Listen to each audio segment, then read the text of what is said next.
Ángel Magaña nació en Buenos Aires, allá por el año 1915, en una familia de laburantes. Venía sin un mango de sobra y cero contactos en el ambiente teatral.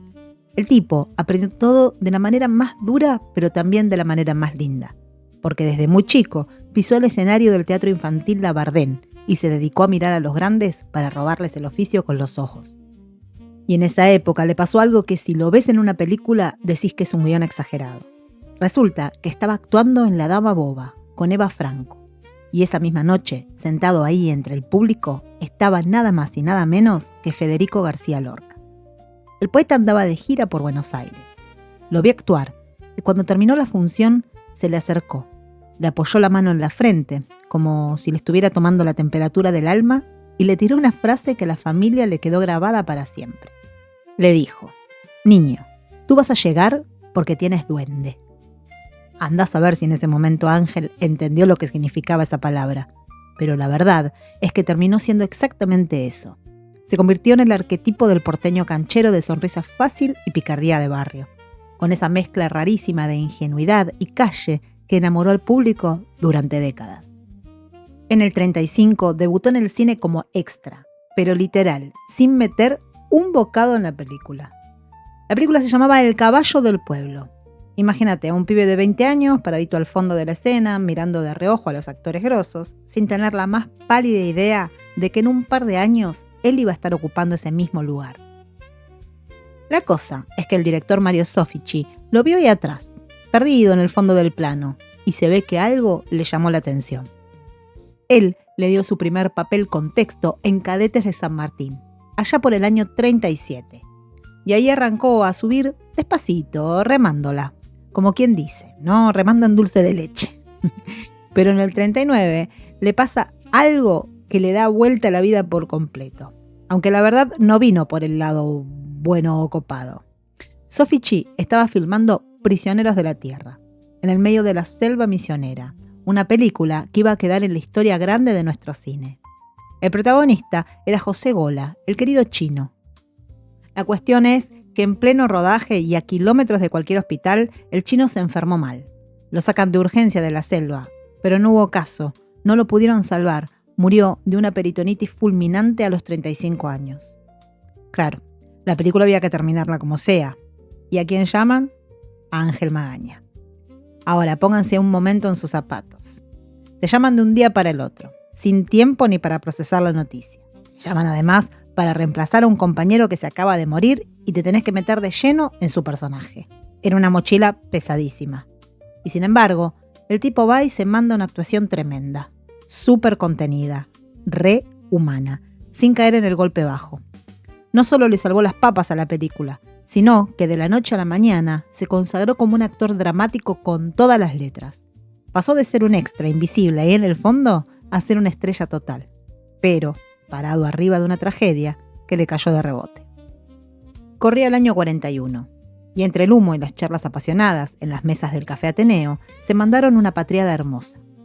Magaña, que era el pibe del grupo, el más pichón, se sienta a fundar artistas argentinos asociados, codo a codo, con gigantes como Enrique Muiño, Elías Alipi, Francisco Petrone y Lucas de Mare.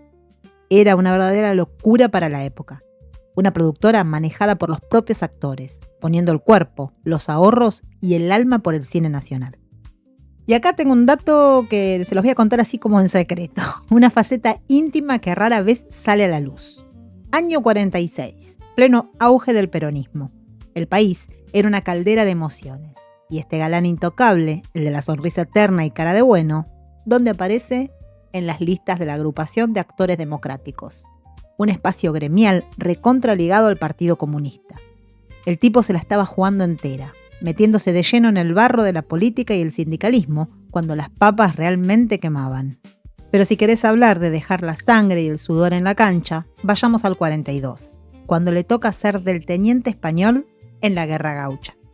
Lucas de Mare, el director, que era un enfermo absoluto de la perfección, lo obligó a cabalgar a lo bestia días enteros sin parar abajo del sol, solo para que la transpiración y la mugre curtieran el uniforme nuevo.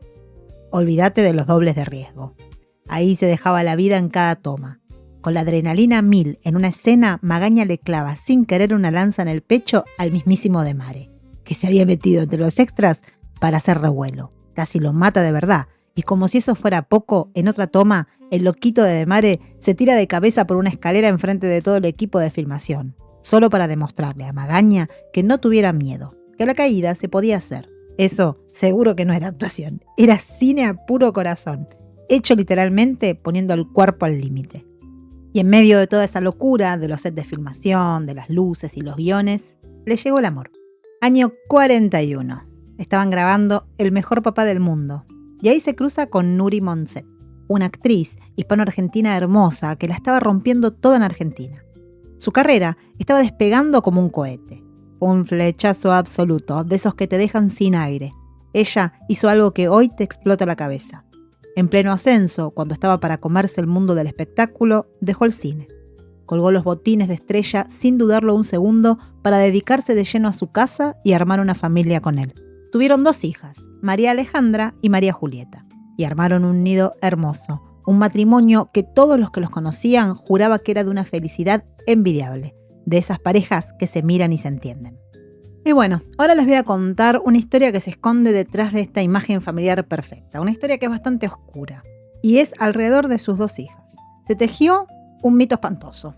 Decían que Alejandra, la hija mayor, se había enamorado perdidamente de un productor discográfico, pero el tipo resultó ser una basura que en secreto estaba obsesionado con Julieta, la hermana menor. Supuestamente, cuando Alejandra descubrió esta doble traición familiar, se le partió el alma. Decían que cayó en un pozo depresivo tan pero tan oscuro que la terminó consumiendo y se murió jovencita, de pura tristeza. Y que Magaña jamás en su vida pudo superar semejante tragedia. Bueno, parece que todo esto fue un invento. Una mentira monumental que se repitió en revistas y notas de televisión como una verdad absoluta. Y nadie se dio cuenta hasta que en pleno julio del 2024, la Chiqui, en su programa, menciona el fallecimiento de Alejandra Magaña. Alejandra no se murió ni de joven ni de tristeza. Sobrevivió décadas a su padre, que falleció en el 82, y a su hermana Julieta, que nos dejó en el 2017, viviendo su vida en el mayor de los silencios mediáticos. Y así, el mito de la joven que murió por un corazón roto quedó desarmado en un momento. Murió Alejandra Magaña, hija del queridísimo actor Ángel Magaña, con quien hice varias películas yo. La había visto nacer. Nuri Monset era la mamá, una gran actriz, con quien filmé varias películas con Magaña. Fue un actor maravilloso, un joven actor. Chau, Ale querida. Besos al cielo. La queríamos muchísimo. Murió en Palma de Mallorca, donde estaba viviendo. Pero el verdadero dolor, el dolor que le partió el alma a Ángel, la tragedia que sí fue real y le arrancó un pedazo de la vida, no fue ese invento bizarro. Fue perder a su gran amor. En diciembre del 71, un cáncer se terminó llevando a Nuri con apenas 54 años. Ese golpe lo destrozó por completo y lo apagó para siempre, alejándolo de la vida social, de las salidas y de esa noche porteña que tanto había disfrutado. Bueno, lo más fascinante, lo más grande que tenía Magaña era que él no permitía que lo metieran en una caja. En el año 54 lo demuestra cuando se calza la sotana y se mete en la piel del mismísimo padre Lorenzo Massa, el fundador de San Lorenzo, en El cura Lorenzo. Y lo hace con un nivel de devoción y de entrega tan impresionante que al año siguiente le tienen que dar el Cóndor de Plata al mejor actor. Se había comido a la pantalla. Pero no te vayas a creer que se quedaba a dormir en los laureles. Al año siguiente, pegaba un volantazo total y te demostraba que le sobraba paño para ser el galán de comedia más seductor, impecable y carismático, enamorando a la Chiqui Legrand en Esposa Último Modelo o haciendo brillar a Zuli Moreno en Cosas de Mujer. Y cuando pensabas que ya le tenías sacada la ficha, que era solamente el bueno de la película, el tipo agarraba y se tiraba de cabeza al barro más sucio y espeso del policial negro. Tenés que ver lo que hace en No abras nunca esa puerta. Te pone los pelos de punta. Ahí se manda un personaje recontra turbio, bastante oscuro, que arrastra una relación súper incómoda y hasta ambigua con su propia hermana en la ficción. Una locura. Y de chapa te hace el papel hasta de hijo de Sarmiento en su mejor alumno. No había papel que le quedara grande. En los papeles oficiales dejó documentadas 49 películas, Pero si empezás a escarbar y a sumar las apariciones más chicas de sus comienzos, los que realmente saben dicen que llegó a filmar cerca de 70. Sea cual sea el número exacto, la verdad es una sola. Poquísimos actores de nuestra época dorada tenían esa magia intacta de pasear con absoluta libertad entre el drama más asfixiante y la comedia más liviana, logrando que el público les creyera hasta la última palabra. Y cuando la televisión irrumpió en la casa de todos los argentinos y amenazó con jubilar a los actores de la vieja guardia, Magaña ni se inmutó. Él no se iba a quedar afuera de esa nueva magia. En plenos años 60, se metió de lleno en el living de todos los argentinos. Agarró la conducción de La Boate de Angelito por Canal 9, un ciclo a puro tango, y la rompió protagonizando también Los argentinos somos así, ¿o no? Y en el teatro ni les cuento las ovaciones que se llevaba haciendo del entrañable tío Alberto Castañares en Así es la vida, junto a actorazos como Luis Sandrini y Mecha Ortiz, en una obra tan pero tan querida por la gente que no les quedó otra que llevarla al cine. Pero los años 70 le tenían guardado un regalo distinto, de esos que te llenan el pecho de orgullo y te aflojan las piernas. Tuvo el lujo enorme de compartir la pantalla con su propia sangre, su hija Julieta. Trabajaron juntos en la novela Andrea y en Hola Julieta, habla papá. Y acá te das cuenta de la madera de la que estaba hecho. Era un padrazo, de esos chapados a la antigua, exigente pero de una forma hermosísima. Y todos sabemos del carrerón que hizo Julieta. Se terminó convirtiendo en una de las animadoras infantiles más amadas del país. ¿Te acordás de La Batalla del Movimiento? Seguro que la cantaste y la bailaste a los gritos en algún cumpleaños cuando eras chico. Y te cuento que yo ya hice un video sobre Julieta Magaña, así que si te interesa te lo dejo abajo en la cajita. Y así llegamos al final de su carrera. Un final que, te digo la verdad, tiene un gusto recontra amargo. En el 79 estrena Hotel de Señoritas, que termina siendo su última aparición oficial en pantalla. Pero la historia no termina ahí. Ese mismo año, arman los bolsos y se van a Tucumán a filmar El Juicio de Dios. Venían bárbaros, faltaban apenas 2 semanitas para terminar el rodaje y de repente el productor se hace humo. Desaparece con toda la guita y deja todo el elenco tirado, varado en el medio de la nada sin cobrar un solo mango. Y ahí, en medio de la bronca y la angustia, Magaña hace una de esas cosas que te pinta de cuerpo entero la clase de señor que era. Se ofrece a poner plata de sus propios ahorros para terminar de filmar. Y no lo hacía ni por ego ni por cartel.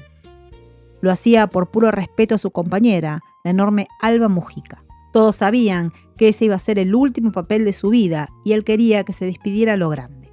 Pero el director estaba tan quebrado anímicamente por la estafa que bajó los brazos y no quiso seguir. La película terminó triste, tirada en un remate judicial. Imagínate la impotencia. Una de las hijas de Magaña viajó hasta la subasta con la plata en efectivo, desesperada por comprar las cintas y rescatar el honor y el último trabajo de su papá. Pero no hubo caso. Se la terminó llevando un comprador al que el arte le importaba un pepino. Y así fue como esa película, esa última gran actuación, se perdió para siempre. Ángel Magaña nos dejó el 12 de noviembre de 1982. Tenía 67 años cuando el corazón le dijo basta. Se fue siendo exactamente el mismo tipo auténtico que cuando era apenas un pibito. Fue de esa raza de actores que ya no vienen. El porteño de ley, el de la picardía de barrio y el galán de sonrisa franca que te hacía sentir que era parte de tu familia. De esos talentos que cuando de casualidad te cruzas hoy con una de sus películas en blanco y negro, te obligan a frenar un ratito frente a la pantalla y sentir esa nostalgia hermosa, esa añoranza por un cine y por un país que de alguna manera siguen latiendo intactos, ahí, en su mirada. Nos vemos en el próximo Eco. Beso. Como le decía Raúl, Marta es hija única, mal acostumbrada a que uno le satisfaga todos los caprichos. Figúrese, lo va a llevar del nariz. Sí, yo entiendo. Usted piensa, yo la quiero, ella me quiere y con eso pretenden arreglarlo todo. Pero no es tan fácil, fuma. Sí, porque de novios todo es miel sobre hojuelas. Se ven cuando están bien arregladitos. Usted con su pechita nueva, ella con su minifalda, bien peinadito. Usted tiene unos pesos en el bolsillo, se ven a pasear, se toman de la manito, te quiero, me querés, todo es tan lindo. Pero después viene la vida matrimonial. Usted la va a ver con ruleros, ¿me entiende? Ella va a tener que ver la camisa, los calzoncillos, la camiseta. Usted va a tener que ponerle ventosas cuando se resfría. A fin de mes llegan los acreedores. Deudas, necesidades. A propósito,